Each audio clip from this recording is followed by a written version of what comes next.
Americký sen je založený na neustálej spotrebe. Jeho základným pilierom sú mass media a predovšetkým komerčná reklama, teda všetky korporácie, ktoré tento nekonečný rast potrebujú a ktoré dokázali vymývaním mozgov presvedčiť väčšinu ľudí v Amerike a vo svete, že musia vlastniť veľké množstvo materiálnych vecí a kupovať stále viac a viac na to, aby boli šťastní. To proste nie je pravda. Tak prečo ľudia ďalej nakupujú týmto spôsobom, ktorý je v konečnom dôsledku ekogenocídny a ktorého negatívne systémové dôsledky sa neprestajne kumulujú? Je to učebnicový príklad manipulácie prostredníctvom podmieňovania. Na organizmus jednoducho pôsobíte určitými vstupmi a tie sa neskôr prejavia výstupmi, ktoré vedú k požadovanému správaniu, cieľu alebo účelu.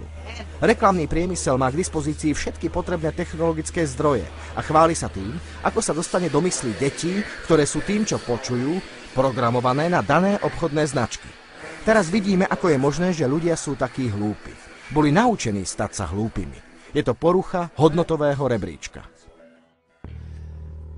Ak existuje nejaká možnosť preukázať ovplyvniteľnosť ľudskej mysle, ak existuje nejaký dôkaz toho, aké tvarovateľné sú ľudské myšlienky a ako jednoducho je možné podmieňovať a navádzať ľudí na základe ich prirodzenosti reagovať na svoje životné prostredie a jeho vplyvy, tak tým dôkazom je bez pochyby reklama.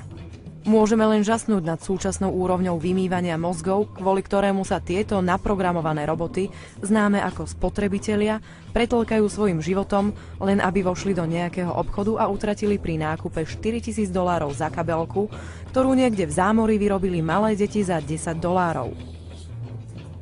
A to všetko len kvôli tomu, že značkový tovar je v našej kultúre ukazovateľom lepšieho spoločenského postavenia.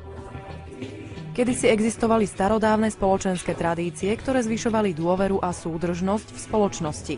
V súčasnosti ich však nahradila ziskuchtivosť a materialistické hodnoty, vďaka ktorým si dnes niekoľkokrát do roka kupujeme a vymieňame zbytočné somariny. A potom sa čudujeme, prečo má dnes také veľké množstvo ľudí nutkanie neustále nakupovať a hromadiť veci, keď je jasné, že už od detstva im bolo vsugerované, že hmotné statky sú znakom ich spoločenského a rodinného postavenia. Základom akejkoľvek spoločnosti sú hodnoty, ktoré podporujú jej fungovanie.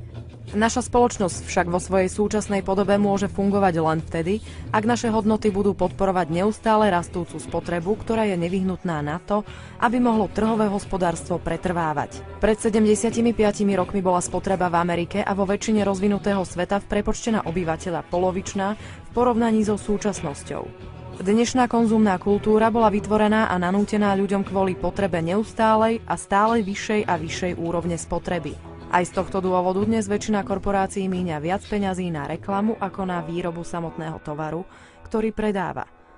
Usilovne sa snažia o vytvorenie falošnej potreby v ľudskej mysli.